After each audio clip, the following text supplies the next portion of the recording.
Hello to all. Please subscribe the channel and press the bell icon for more video updates.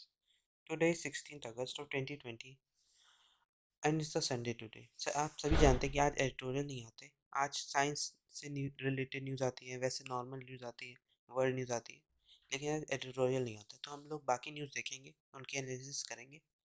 आज editorial आज नहीं आती तो हम उससे नहीं करेंगे. चलिए, आज न्यूज़ एनालिसिस शुरू करने से पहले कुछ क्वेश्चन को लेते हैं. आप उनका जवाब कमेंट सेक्शन में बताएं. पहला क्वेश्चन है कि जो एनएसए है, नेशनल सिक्योरिटी एक्ट, वो कब स्टैब्लिश किया गया था. एनएसए कब स्टैब्लिश किया गया था, आपको कमेंट सेक्शन में बताना है. दूसरा क्वेश्चन आता है, अटॉर्नी जनरल जो पोस्ट होती है, अटॉर्नी जनरल ऑफ इंडिया, वो एक गवर्नमेंट एम्प्लॉय होते हैं, यस या नो. आपको यस या नो में आपको जवाब देना है, यस या नो. आपको क्वेश्चन का जवाब देना है इसमें. तीसरा क्वेश्चन आता है, जो स्पेस एक्स मिशन जो है, स्पेस एक्स, वो किस कंट्री का मिशन है, ये आपको बताना है. स्पेस एक्स मिशन किस कंट्री का मिशन है. और चौथा क्वेश्चन आता है, जापान की जो क्या कहते हैं स्पेस एजेंसी, उसका क्या नाम है. जापान की स्पेस एजेंसी का क्या नाम है, जापान की. तो ये चार क्वेश्चन का जवाब कमेंट सेक्शन में बताएं. और हमें अच्छा लगेगा कि जो कोई वीडियो देखे वो क्वेश्चन का जवाब अपने कमेंट में जरूर दे. आपको एक आता है, आप एक क्वेश्चन का जवाब दें. दो आता है, दो का दें. आपको सभी आता है तो सबका जवाब दें. आप गूगल सर्च भी कर सकते हैं, उसके बाद भी जवाब आप लिख सकते हैं, जिससे आपको याद रहे. आप एक बार लिखेंगे तो आपको याद रहेगा. तो इस हिसाब से इसे ऐसे याद करने में हेल्प होगी कि इस तरह के क्वेश्चन किसी भी पेपर में आए, करंट अफेयर के रूप में या जीके के, तो उसमें आपको याद रहेगा. तो प्लीज़ कमेंट जरूर करें आंसर, और आपको भी याद करने में आसानी होगी. चलिए, एनालिसिस शुरू करते हैं. पहली न्यूज़ देखते हैं. पहली न्यूज़ आती है, jawans have risen to challenge on borders. कि कल जो पीएम मोदी की जो स्पीच थी इंडिपेंडेंस डे की, उन्होंने कहा अपनी स्पीच में कि jawans have risen to challenges on borders. कि जैसे बॉर्डर में जो क्लैशेस चल रहे थे, जैसे चाइना के साथ हुआ, फिर एलओसी में पाकिस्तान के साथ हो रहा है, तो वो क्या कहते हैं, उन्होंने कहा कि जवान पूरी तरह तैयार है इन तरह की चैलेंजेस के लिए बॉर्डर्स पर. वो पूरी तरह से तैयार है, ऐसा उनका कहना था. उन्होंने कल एक लॉन्च भी किया कि नेशनल डिजिटल हेल्थ मिशन को. नेशनल डिजिटल हेल्थ मिशन को भी उन्होंने स्टार्ट करने की बात की. इसमें इसमें उन्होंने कहा कि द प्राइम मिनिस्टर वो his government policy and government as contributing towards meeting the health and economic challenges of the pandemic. कि उन्होंने अपनी स्पीच में ये भी बताया कि गवर्नमेंट पॉलिसीज़ और प्रोग्राम्स के बारे में, कैसे वो हेल्थ और इकोनॉमिक जो चैलेंजेस चल रहे हैं कंट्री पे, वो कैसे उसको कंट्रोल करने के लिए वर्क कर रही है, उसके बारे में भी उन्होंने बताया. उन्होंने नेशनल डिजिटल हेल्थ मिशन के बारे में बताया कि इस मिशन में कोई भी इंडियन जो होगा, उसके पास एक हेल्थ आइडेंटिटी होगी, जैसे आधार कार्ड होता है वैसे होगी. उसमें उसका पूरा डाटा होगा, जो उसकी आज तक टेस्ट हुए होंगे, या डिसीज़ हुई होगी, डायग्नोस कोई भी डिसीज़ हुई होगी उसको, या मेडिकल रिपोर्ट जो होंगी, सब उस हेल्थ आईडी में उसके होंगी, जिससे डॉक्टर एक्सेस कर पाएगा आराम से. उन्होंने अपनी स्पीच में क्या कहते हैं सैनिटरी पैड्स के बारे में भी बताया. वो पहले ऐसे प्राइम मिनिस्टर हैं जिन्होंने मेंस्ट्रुअल हेल्थ के बारे में बात की, और उन्होंने ये कहा कि वो 5 करोड़ सैनिटरी पैड 1 रुपए में क्या कहते हैं गरीबों तक पहुंचाएंगे. ये 6,000 जन औषधि जो केंद्र है, वहाँ से कंट्री भर में, पूरे कंट्री में दिए जाएंगे सैनिटरी पैड्स. तो ऐसा उन्होंने अपनी स्पीच में कहा. इसमें इंपॉर्टेंट आता है नेशनल डिजिटल हेल्थ मिशन. इसको हम लोग अलग से देख लेते हैं. नेशनल डिजिटल हेल्थ मिशन, इसको अलग से देखते हैं. आप हमारे टेलीग्राम चैनल को सब्सक्राइब कर सकते हैं, क्वेश्चन 247, या डिस्क्रिप्शन पर दिए लिंक से कर सकते हैं. नेशनल डिजिटल हेल्थ मिशन, ये minister of health and family welfare ने रिकमेंड किया कि setting up of national digital health mission, ये to manage enormous amount of health data. की जो बहुत ज़्यादा अमाउंट ऑफ हेल्थ डाटा हो जाता है, रिपोर्ट्स हो गई, या कौन कौन सी डिसीज़ हैं उनके आपके पर्चे होने चाहिए, तो इसको कंट्रोल करने के लिए इतना ज़्यादा डाटा कि कभी लोग भूल जाते हैं, तो उसको कंट्रोल के लिए चालू किया है. ये जनरेट किया गया Ayushman Bharat, the centre flagship health programme. आप कमेंट सेक्शन में बताइए, जो आयुष्मान भारत है, ये किस मिनिस्ट्री के अंदर वर्क करता है. ये किस मिनिस्ट्री के अंदर वर्क करता है, आपको कमेंट सेक्शन में बताना है. नेशनल डिजिटल हेल्थ मिशन, ये कहता है मैनेज करता है, manage and analyse data and create a system of personal health records. की पर्सनल हेल्थ रिकॉर्ड्स की एक फाइल बनाने के लिए, एक डाटा बनाने के लिए हेल्प करता है. Central to the ecosystem could be a personal health identifier and to maintain a personal health record. ये एक पर्सनल हेल्थ आइडेंटिफायर के रूप में वर्क करेगा, कि पर्सनल हेल्थ रिकॉर्ड बनाए रखने के लिए. ये क्या कहते हैं, पूरा लेगा आपकी immediate family, date of birth, gender, mobile number, email address, local location, family ID, photograph, सब उसमें रजिस्टर होगा. ये एक आधार कार्ड के रूप में वर्क करेगा, जैसे उसमें यूनिकनेस ऑफ आईडी होती है, उसमें उसी तरह नेशनल डिजिटल हेल्थ मिशन में भी यूनिक आईडी सबकी होगी। जो design of PHI therefore must allow multiple identifiers chosen from the specified types of identifier, designing the structure and process relating to PHI कि आराम से क्या कहते हैं एक मल्टीपल आइडेंटिफायर्स भी होंगे इसमें कि आइडेंटिफाई कर सकें। ये हेल्थ मिनिस्ट्री ने unique identification authority of India UIDA के साथ मिलके क्या कहते हैं ये प्रोजेक्ट चालू किया है, जिसने आधार इशू किए थे उन्हीं के साथ मिलकर ये काम किया गया है। और ministry of electronics and information technology ये इस पीएचआई को डेवलप करने के लिए वर्क कर रही है। ये this recommendation come from national digital health blueprint, जो एक कमेटी के द्वारा बनाया गया था। 14 मेंबर कमेटी थी। हेल्थ मिनिस्टर उसमें थे, हेल्थ मिनिस्ट्री के लोग थे, state governments, NITI Aayog, MEITY, क्या कहते हैं national e governance division, NICC, DAC, AIIMS, इसमें ये 14 मेंबर की कमेटी ऑफिशियल्स को मिला के बनाई गई थी। उसने ये डिसीजन लिया कि कैसे इसको करना है। It would be partly funded by the government but also raise a part of its funding to a transaction fee, कि पूरी तरह से गवर्नमेंट फंडेड होगा कुछ, लेकिन फी लेगा ट्रांजेक्शन फी। जो लोग प्राइवेट प्लेयर्स होंगे उनसे थोड़ी फीस ली जाएगी। It estimate that all components of the mission could take about 18 months to develop, कि 18 महीने में कंप्लीट होने की बात की गई है कि पूरी तरह से नेशनल डिजिटल हेल्थ मिशन चालू हो सकेगा। The committee has also suggested command control and communication centre, कि 4C के बारे में उन्होंने कहा कि command control and communication centre होना चाहिए इस कमिटी में, इस प्लान में। चलिए अगली न्यूज़ देखते हैं। अगली न्यूज़ आती है Bhushan case, CJR urges supreme court to reconsider decision. जो CJR होता है, campaign for judicial and accountability reform, इसको हम लोग अलग से देखते हैं। तो उन्होंने कहा सुप्रीम कोर्ट से कि वो रिकंसीडर करे डिसीजन। जो ऐसे हमने देखा कि कल हमने बात की थी प्रशांत भूषण के ऊपर, जिनके ऊपर कंटेम्प्ट ऑफ कोर्ट लग चुका है, उनको डिसीजन लिया जाएगा कि उनको क्या पनिशमेंट मिलेगी। 20 अगस्त को उस पर होगा डिसीजन की क्या पनिशमेंट उनको मिलेगी। तो उसमें यही campaign for judicial accountability and reform ने कहा कि सुप्रीम कोर्ट रिकंसीडर करे डिसीजन को अपने जो उन्होंने लिया है। चलिए देख लेते हैं ये होता क्या है campaign for judicial accountability and reform, judicial reform. ये होता है एक रिस्पांस होता है, response of people's movement, campaign organisation and individuals. ये वर्क करते हैं पब्लिक इंटरेस्ट इश्यूज के लिए, कि एक जुडिशियल सिस्टम होता है far more accountable, accessible and sensitive to poor, marginalised and common people of the country. ये जो पुअर लोग होते हैं, जो गरीब लोग होते हैं, जो कॉमन इंसान है इस वक्त, आम आदमी, उसके लिए ये वर्क करता है ये CJR, कि आराम से एक्सेसिबल होता है, अकाउंटेबल भी होता है ये, और काफ़ी अच्छा जुडिशियल सिस्टम है इनका, इसलिए वर्क करता है ये पब्लिक इंटरेस्ट इश्यूज पर ही वर्क करता है। चलिए अगली न्यूज़ देखते हैं।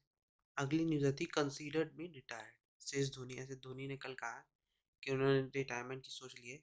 उन्होंने डिसीजन इंस्टाग्राम पे लिया कि वो रिटायर होने वाले इंटरनेशनल क्रिकेट से। तो काफ़ी लोग काफ़ी ज़्यादा दुखी भी हैं क्योंकि काफ़ी अच्छे क्रिकेटर थे। अगली न्यूज़ आती है UP government extend Kafeel Khan detention. National security act उनके ऊपर लगा है, national security act 1980 Kafeel Khan के ऊपर लगा है। ये वही डॉक्टर हैं, ये डॉक्टर है जिनके ऊपर कहते हैं जिन्होंने ऑक्सीजन जो सिलेंडर होते हैं वो गांव वालों को पहुंचा दिए थे, तो उनको सस्पेंड कर दिया गया था।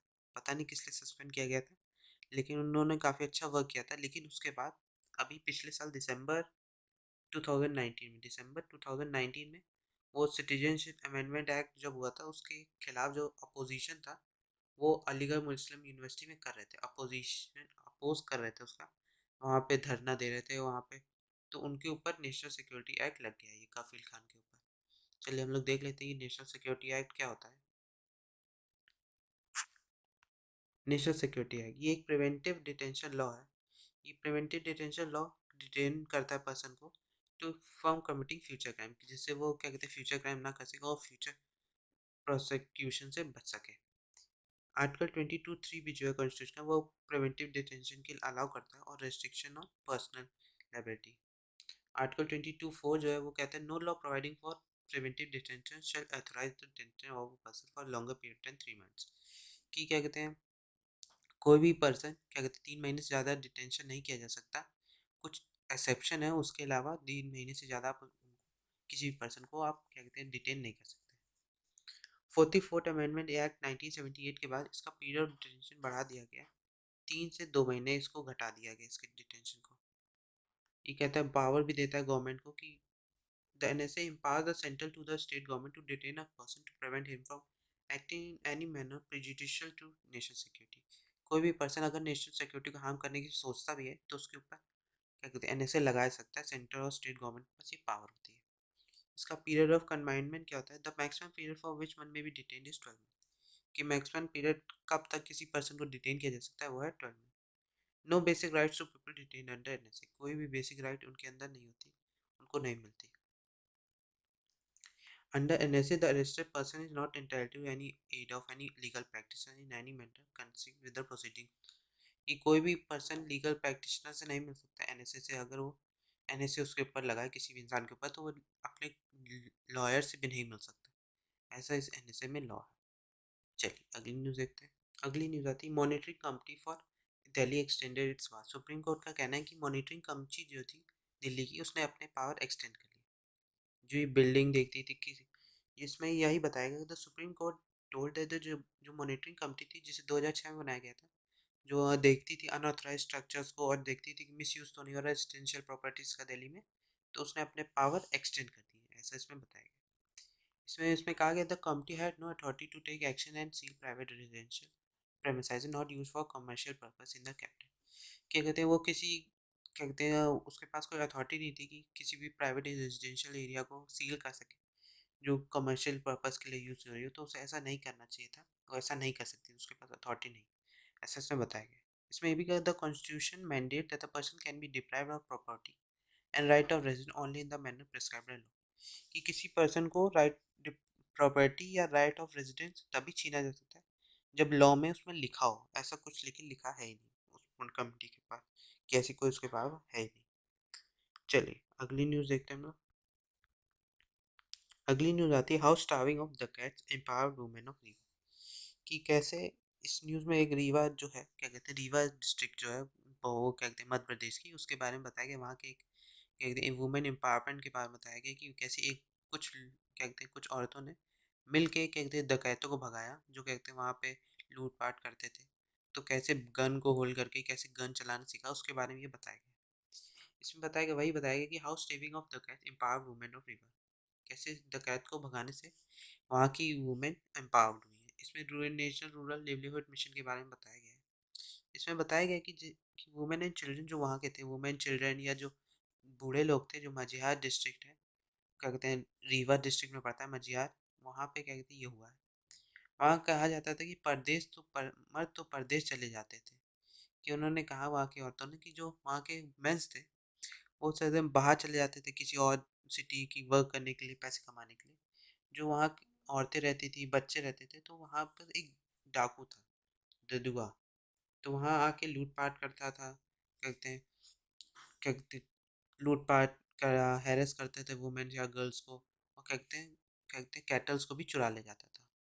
लेकिन फिर एक बार क्या हुआ, चीफ मिनिस्टर की विजिट हुई 2004 में। During the chief minister visit to the district in 2004 women's ने रिक्वेस्ट किया कि उन्हें गन्स प्रोवाइड की जाए। National livelihood rural national rural livelihood mission के द्वारा उसे उन्हें क्या कहते हैं गन्स प्रोवाइड होनी चाहिए।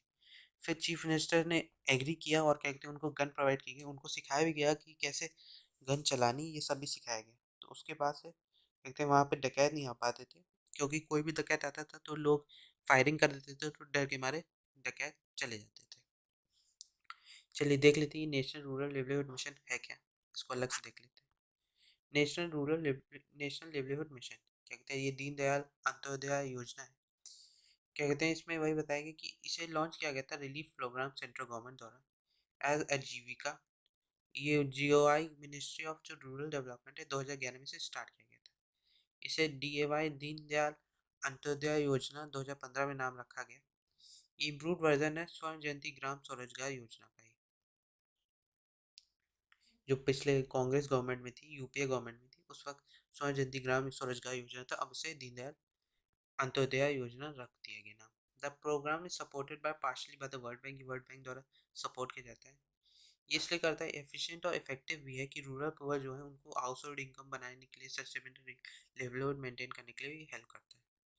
The mission aims at harnessing the inherent capabilities, जो पुअर की जो इनहेरेंट कैपेबिलिटीज होते हैं उसको भी हार्नेस करने के लिए वर्क करता है। The scheme started with an agenda to cover 7 crore, कि जो 7 करोड़ गरीब लोग हैं हाउस होल्ड्स हैं उनके हेल्प करने के लिए किया जाता है। ये जो सेल्फ हेल्प ग्रुप्स होते हैं, ये फेडरल इंस्टीट्यूशन होते हैं, उनके द्वारा इन्हें हेल्प करने की बात की गई थी।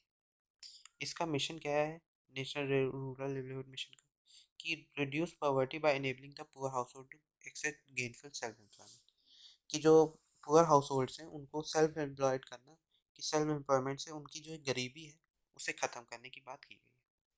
इसके प्रिंसिपल क्या हैं, इसके प्रिंसिपल है कि the principles of NRLM, the poor have a great desire to escape poverty, की पुअर के पास काफ़ी ज़्यादा इनहेरेंट कैपेबिलिटीज़ भी होती हैं, वो चाहते हैं कि उनकी गरीबी खत्म हो, तो उससे इस मेथड से हम उनकी गरीबी खत्म कर सकते हैं। For unleashing the inner abilities of the poor, की जो इननेट एबिलिटीज है पुअर की, ये सोशल मोबिलाइजेशन या स्ट्रॉन्ग इंस्टीट्यूशन, उनको हार्नेस करना, उनको इम्प्रूव करना और उनको बाहर लाना, जिससे वो अपना सेल्फ एम्प्लॉयड हो सके। इसकी वैल्यूज़ के NRL including the poorest and giving them a meaningful role in every process, कि इंक्लूड करे पुअर लोगों को इसमें इंक्लूड किया गया और उनको एक मीनिंगफुल रोल भी दिया गया इस प्रोसेस में। Accountability and transparency in all institution and process, accountability और ट्रांसपेरेंसी भी है पूरे प्रोसेस में। Community self dependence and self reliance भी है। The poor should have ownership and key role in all their institution, कि पुअर के पास पूरा रोल होना चाहिए, की रोल होना चाहिए इंस्टीट्यूशन में। अगली न्यूज़ आती है, youth get 10 years jail for raping minor, कि 10 जो 10 साल की जेल हुई है, एक क्या कहते हैं एक लड़के को, उसने क्या कहते हैं 22 साल का लड़का था, उसको 10 साल की जेल हुई है, उसने माइनर को रेप किया है, उसके ऊपर ऐसा लगा है। उसके ऊपर चार्जेस लगे सेक्शन 376(1) जो इंडियन पिनल कोड का है, जो under protection of children from sexual offences act के अंदर आता है। उसके ऊपर ये चार्जेस लगे। देख लेते हैं हम ये पॉक्सो को, protection of children from sexual offences act को हम लोग अलग से देख लेते हैं। POCSO, the protection of children from sexual offences bill, जो 2019 में वो पास किया गया था, both houses of the parliament, की stopping the rampant sexual abuse of children, की जो सेक्सुअल अब्यूज होता था बच्चों के ऊपर, उसको रोकने के लिए इसे चालू किया गया था। It strives to provide more stringent punishment, इसमें बहुत ज़्यादा पनिशमेंट बढ़ाया गया है, इसमें स्ट्रिक्ट किया गया है पनिशमेंट, डेथ पेनाल्टी भी इसमें जोड़ा गया है। सेक्सुअल क्राइम्स अगेंस्ट चिल्ड्रन जो होता है उसमें डेथ पेनाल्टी भी अब जोड़ दिया गया है। The present is welcome and certain expert is specially defined what child pornography, जो नया अमेंडमेंट हुआ 2019, उसमें चाइल्ड पोर्नोग्राफी उसके बारे में बताया गया क्या होता है। For possessing or storing a pornography involving a child is punishable. It has also the witness the ambit of aggravated sexual assault, कि जो सेक्सुअल असॉल्ट होता है वो भी इसमें पॉक्सो में आता है, और कहते हैं कैसे होता है, कैसे लोग बच्चे को दिक्कत होती है, उस बारे में भी बताया गया है। The significant, the amendment is expected to suggest the trend of child abuse by acting as a different due to strong penal provision incorporated in the act, कहते जो sexual abuse, child abuse, sexual abuse होता है उसको control करने के लिए work करता है। It tends to protect the interest of vulnerable children, जो वल्नरेबल चिल्ड्रन होता है उनको सेफ्टी सिक्योरिटी प्रोवाइड करने के लिए वर्क करता है। It is gender neutral and this looks into sexual assault of both minor boys and girls, कि पूरा जेंडर न्यूट्रल होता है, इसमें बहुत जो माइनर बॉय छोटे बच्चे या लड़कियां होते हैं दोनों को इसमें जोड़ा गया है। Introduction of death penalty, the bill seeks for the death penalty for exhibited sexual assault on children to create deterrent effect, जो सेक्सुअल असॉल्ट होता है चिल्ड्रन के ऊपर, कि जो काफ़ी ज़्यादा इफेक्ट करता है उनके ऊपर, जो डेथ हो जाती है, तो उसके ऊपर ये डेथ पेनाल्टी लगती है।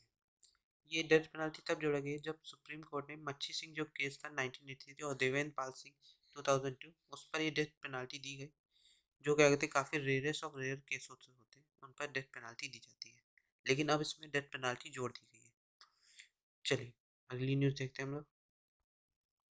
अगली न्यूज़ आती है, government think tank flags chemical industry intra shortcomings, की क्या कहते हैं इसमें कहा गया है कि it lacks the technology to compete with China in pharma ingredients, कि जैसे हम लोगों की इस वक्त कंडीशन है, हम लोगों की टेक्नोलॉजी अभी उस तरह से कम्पीट नहीं कर सकती चाइना को फार्मा इंग्रेडिएंट्स में, जैसे जो मेडिसिन है उनके लिए हम उन्हें चाइना को कहते कम्पीट नहीं कर सकते, क्योंकि वहाँ से हम लोग काफ़ी ज़्यादा डिपेंडेंट है।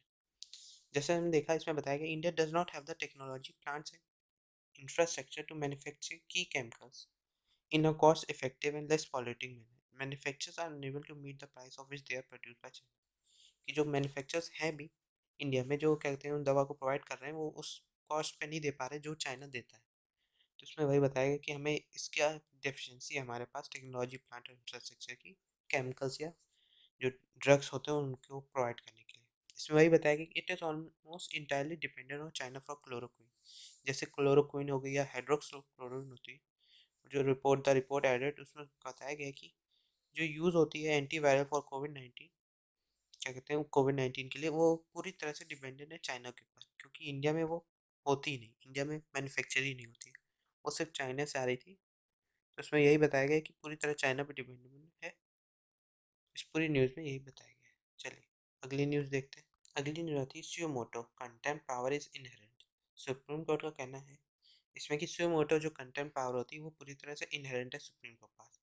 No premium consent from AG is required, कि कोई प्रीमियम कंसेंट अटॉर्नी जनरल से रिक्वायर्ड नहीं है। इसमें बताया गया है कि the premium consent of the Attorney General of India is not required to suo motu initiate the inherent content power of the Supreme Court. कि सुप्रीम कोर्ट जैसे पहले देखा था कि लॉ अटॉर्नी जनरल कोई भी पेटिशन फाइल करता था, जब सुप्रीम कोर्ट को चाहिए होता था कि कोई केस पे क्या कहते हैं हीरिंग हो, तो उस पर क्या कहते हैं अटॉर्नी जनरल से कहा जाता था कि वो उस पर पिटीशन फाइल करे, फिर केस चालू होता था।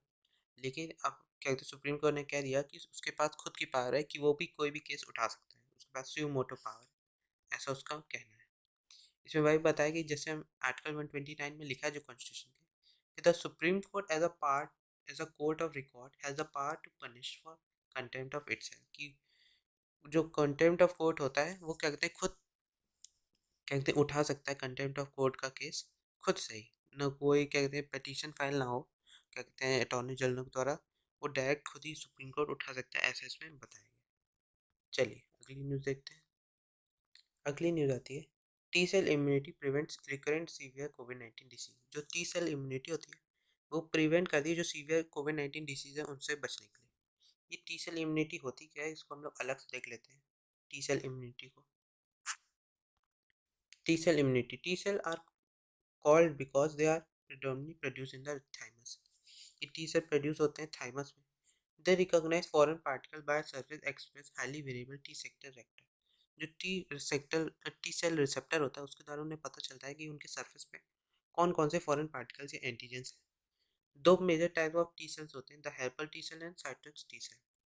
जैसा नेम बताता है कि जो as a name suggest helper T cell help other cells of the immune system while cytus T cell kill various infected cells and tumors। की जो टी सेल्स होते हैं, जो इसमें से जो हेल्पर टी सेल होते हैं वो जो अदर सेल्स होते हैं इम्यून सिस्टम में उसको हेल्प करता है, और जो साइटोसिक टी सेल होते हैं जो इन्फेक्टेड सेल्स होते हैं उनको क्या कहते हैं ठीक करने में, उनके जो इन्फेक्टेड सेल्स होते हैं उनको ख़त्म करने के लिए वर्क करता है। The severity of disease can depend on the strength of this T cell response. की किस तरह की डिसीज है, कैसे सीवियरिटी डिसीज की, उस हिसाब से ये टी सेल रिस्पॉन्स करते हैं। चलिए अगली न्यूज़ देखते हैं। अगली न्यूज़ आती है 50 years ago when the black whole whispers were first spotted. कि 50 साल हो गए जब पहली बार ब्लैक होल के विस्पर्स फाउंड हुए थे। चलिए देख लेते हैं ब्लैक होल को हम लोग अलग से। Black hole is an object that is so dense and has such strong gravity. बहुत ज़्यादा डेंस है ब्लैक होल और उसमें उसकी ग्रेविटी बहुत ज़्यादा है। नो मैटर और लाइट कैन स्पीक इट्स पुल। कि कोई भी मैटर या लाइट उसको स्केप नहीं कर सकता है ब्लैक होल को, ऐसा माना जाता है। Because no light can escape it is black and invisible. क्योंकि लाइट कोई भी लाइट उसे स्केप नहीं कर सकती, क्योंकि वो पूरा तरह से ब्लैक है और इनविजिबल भी है। There is a boundary at the edge of the black hole called event horizon. उसके कहते हैं जैसे ये ब्लैक होल है उसके बाउंड्री है, उसे बाउंड्री है, इसे कहते हैं event horizon. Event horizon which is point of an no return. उसके पॉइंट पे उससे कोई क्रॉस नहीं कर सकता। Any light or message that crosses the boundary sucks into the black hole. कोई भी अगर यहाँ से पार्टिकल है, कोई भी इधर जा रहा है, अगर वो उस बाउंड्री में आ गया तो वो डायरेक्ट ब्लैक होल के अंदर चला जाएगा। It could need to travel faster than the speed of light to escape. कि अगर उसे निकलना है इस ब्लैक होल से बाहर तो उसे स्पीड ऑफ लाइट से तेजी से आपको निकलना होगा। स्पीड ऑफ लाइट क्या होता है आप कमेंट सेक्शन में बताइए। तो नॉर्मल क्वेश्चन है, हर किसी को याद होता है, लेकिन आप तब भी कमेंट सेक्शन में बताएं, देखना कि किस कौन कौन बता पाता है स्पीड ऑफ लाइट। तो नॉर्मल क्वेश्चन हर किसी को आता है। If black hole were invisible how can we detect और फोटोग्राफ। अगर ये ब्लैक होल इनविजिबल है तो कैसे हम इन्हें डिटेक्ट कर सकते हैं, फोटोग्राफ इनकी निकाल पाते हैं। By looking for the effects of the extreme gravity which pull stars and gases towards them. हम इनकी फोटोग्राफ या डिटेक्ट उस हिसाब से करते हैं, इनके पास काफ़ी ज़्यादा एक्सट्रीम ग्रेविटी होती है जो स्टार्स और अदर गैसेस को अपनी तरफ खींचती है। इससे वो उसका एक स्ट्रक्चर बनता है, उसकी हम फोटोग्राफ ले पाते हैं। The gases in that accretion disc are heat up as they accelerate toward black hole. जब उसकी तरफ हीट एक्सीलरेट करते हैं तो वो बहुत ज़्यादा हीट कर जाते हैं, causing them to glow extremely brightly. The colours they glow are invisible to us, they are detected with the X-ray telescope. कि जब जैसे ब्लैक होल है तो कोई भी स्टार जब उसकी तरफ बढ़ता है, एक्सीलरेट करने लगता है, पुल जब ये होता है तो एक्सीलरेट करने लगता है, तो वो हीट करने लगता है, तो वो ग्लो करने लगता है। इस ग्लो को हम लोग नॉर्मल लाइट से नहीं दे सकते, ये एक्सरे जो एक्सरे टेलीस्कोप होता है उससे ही डिटेक्ट किया जाता है। Scientists have also detected the gravitational wave generated when two black holes collide.